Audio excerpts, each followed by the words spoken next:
A Republican senator has launched an attack on Donald Trump as unfit to lead in America divided by the looming vote on Brett Kavanaugh's Supreme Court nomination. Ben Sasse used a Senate speech to lambast the president for publicly mocking Christine Blasey Ford, who has accused Mr. Kavanaugh of sexually assaulting her when they were in high school. And he said the U.S. had become riven by black and white tribalism over Mr. Kavanaugh's nomination. He insisted the impending vote on whether to confirm the judge's elevation to the country's highest court was not a giant binary choice about the much broader issue of whether we do or don't care about women. The Nebraska Republican said on Wednesday night, "We all know that the president cannot lead us through this time. We know that he's dispositionally unable to restrain his impulse to divide us. His mockery of Dr. Ford last night in Mississippi last night was wrong, but it doesn't really surprise anyone. It's who he is." Similarly, it was wrong last week when he said that, quote, "If the attack on Dr. Ford was as bad as she says, charges would have been immediately filed with local law enforcement authorities. It's wrong when people insinuate that a woman bears blame for her sexual assault because she was drunk. This reinforces the stereotypes that have caused millions of women to bury their experiences of abuse and assault for decades. This kind of repugnant nonsense creates excuses for abusers." At a campaign rally on Tuesday, Mr. Trump imitated Dr. Ford while mocking her lack of recollection of some details on the night she alleges Mr. Kavanaugh attacked her. It marked a sharp departure from his previous treatment of Dr. Ford.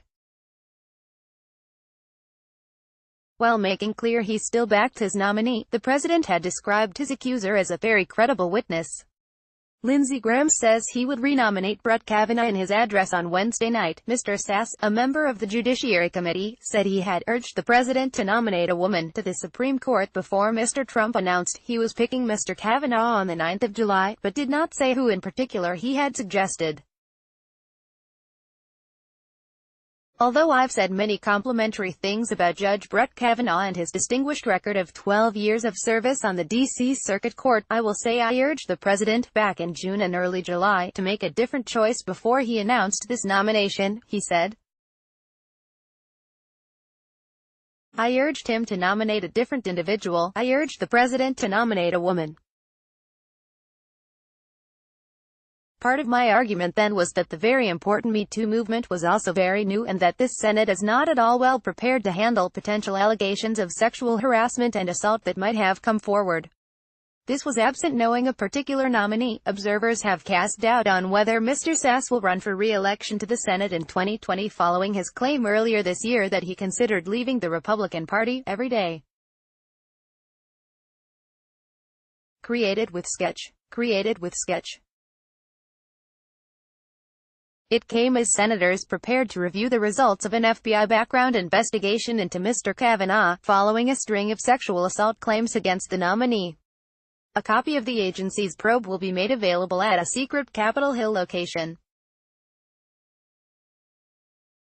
The White House believes the investigation contains no information that corroborates the allegations against Mr. Kavanaugh, according to the Wall Street Journal, while Democratic Senator Dianne Feinstein criticized the FBI for failing to interview either the nominee or his most prominent accuser, Christine Blasey Ford. Senators are expected to vote on moving forward with Mr. Kavanaugh's nomination on Friday, with a final confirmation vote likely over the weekend.